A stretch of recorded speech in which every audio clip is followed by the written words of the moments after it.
Happy birthday to you. Ba't sinto na ako? Ulit, lakas! Masaya. Happy birthday to you. Ulit! Happy birthday to you. Happy birthday to you. Happy birthday. Buto na yata, nahina ang kanta. Laksayan natin po. Happy birthday to you.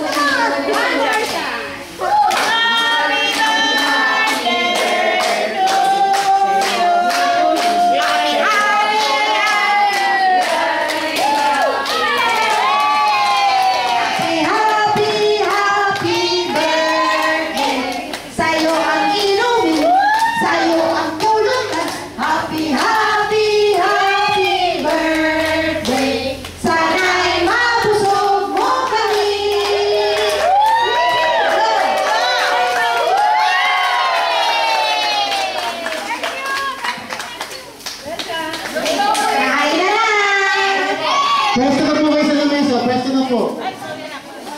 Pa-prayer po muna. Pwesto sa lamesa and then mag-prayer po.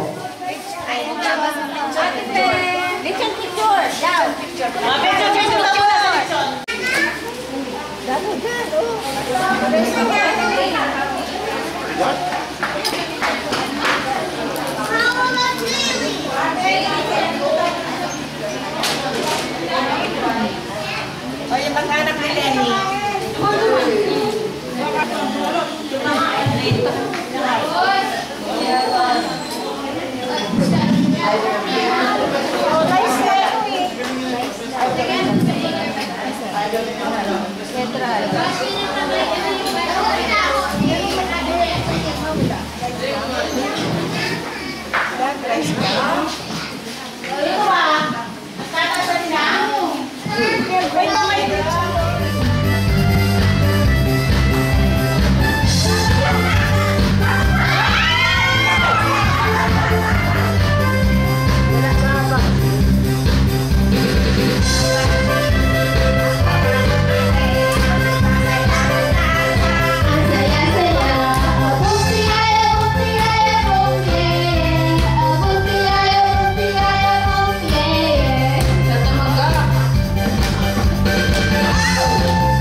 not even looking. I'm only using one leg and you're using two. I'm using only one leg. Me too. Eh, ako gamitin ako, hindi mo nakakalimutan. Kaya lang ako, sa bahay namin, adit mo na, o ganun. Para na-exercise. Pero pag po ako ay nag-110, hindi ko rin kaya. Ako po ay nalulula. Talagang mataas. Nanginginig. Talagang ano ang iyong... Basta't ako'y 140 over 90. Ako nagwawan. Oo nga. Nabusog ka? When you get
Ano, 28, ang puti.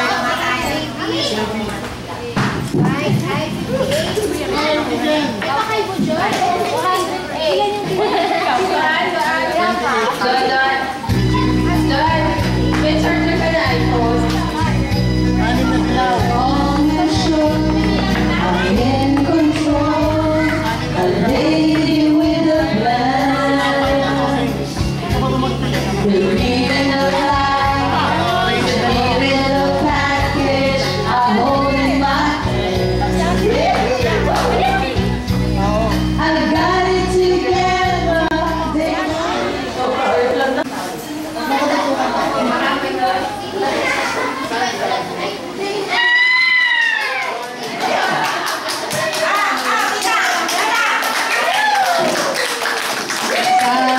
Paboritong kapatid.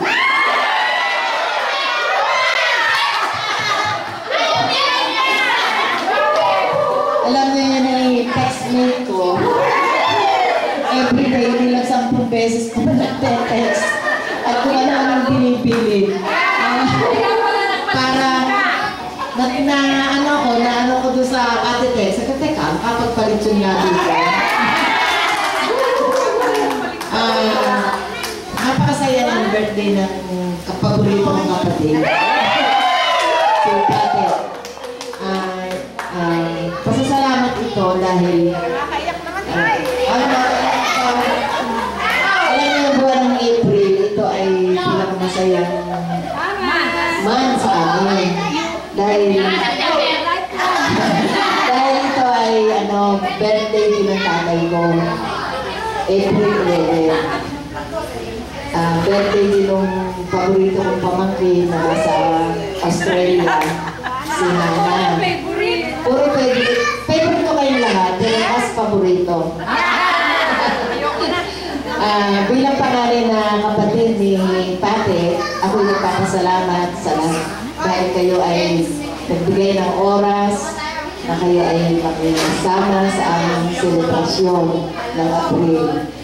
Ako ay natuwa dahil napakaganda yung project na naisip ni Pate. Kasi nung ako ay nagpatayo ng bridge, kasi hindi ko narawatin yung bundok. Alam naman yung senior citizen na hindi ako makaakyat. Sabi ko, teka, paano ba ako makakabisita dyan sa kabilang yan? Ano bang naandyan? Kasi kami ay yung naniniwala na lang sa aming mga pinatatao dito kung anong naandun. Meron doon yung anahaw, meron doon talungkaling, meron doon puro ng santol, meron doon... Ay, talagang namin nakikita. Kaya ang sabi ko, mabuti pa magpatayo tayo dito ng tulay. Nagpatayo ng tulay ang tatay ko noon. Kaya lamang, nung medyo mababa. Nadadala ng Nung lumaki ang tubig, ay sos, nadala ang tulay ng tatay ko. Kawayan din. Eh, ngayon medyo pinaganda ko ng konti, medyo maganda rin yung gastos. Kaya mahaba at saka talagang matibay. Sabi nung gumawa, tatagal mo yan ng 10 taon. Buhay pa ako doon. 10 taon. Okay? So, nung matayo na ang duto, ang tulay, nakatawid na ako. Sabi, aba, ang laki pala ng lupa. Hindi lang ako nakasama sa inyo. Yung palang nandun pa, na natatalaw na nyug, yung pala ang lenteros ng lupa ng tatay ko. Halos kalahati lamang yung nalinis. Yung kalahati, hindi pa. Kaya sa 1 taon, dito ulit kayo ay magkakalim. Dahil panilinis ko ulit yun. Sabi ni Patit, Ate, ano ba nasa bundok? Sabi ko, aba, pinalinis ko. Okay, nagpagpun na ng daranghita, ng ano pa yun, daranghita, saging, at saka rambutan, matagal na yun eh. Yung gusto ngayon, guyabano. Tapos, may niyog din akong pinatanim. So, ang sabi ni Patit, mabuti pa ay tayo ay magpatanim ng puno. Kasi dati yan ay may mga niyog. Kung mga ang tatay ay hindi nakakapunta sa bundok, ay palang niyog na yun ay mahaba na. Kasi siguro hindi lang 30 years old yung mga, ito'y mahabang ito, mas mahaba pa ang tatayo. Kaya ang ginawa ng tatay ko noon, meron ba tayo makukuha ng niyog? Sasabihin ng kapibala, meron po puputulin.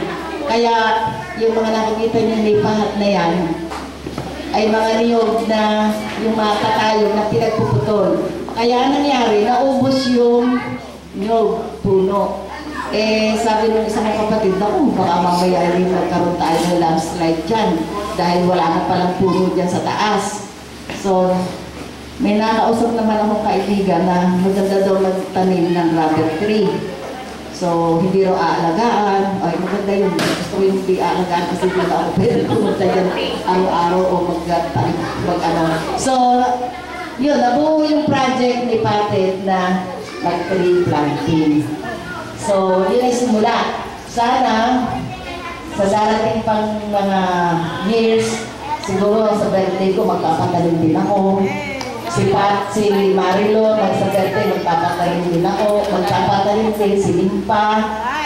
Lahat, kayo ay magpatalim at iyak na lahat ng bakante dyan eh, lahat ay malalagyan ng buhay ay magmumulta kayo. Magmumulta kayo. At sabi, kawawa naman pagpili. Abay, kailangan ay bilibin ninyo. Pupunta kayo dito para magpili. Hindi ako magbibilib na halaman nyo. Alam ba ninyo, bibigyan ko kayo ng feedback tungkol sa rubber tree. Yung kaya ako na-encourage na magtanim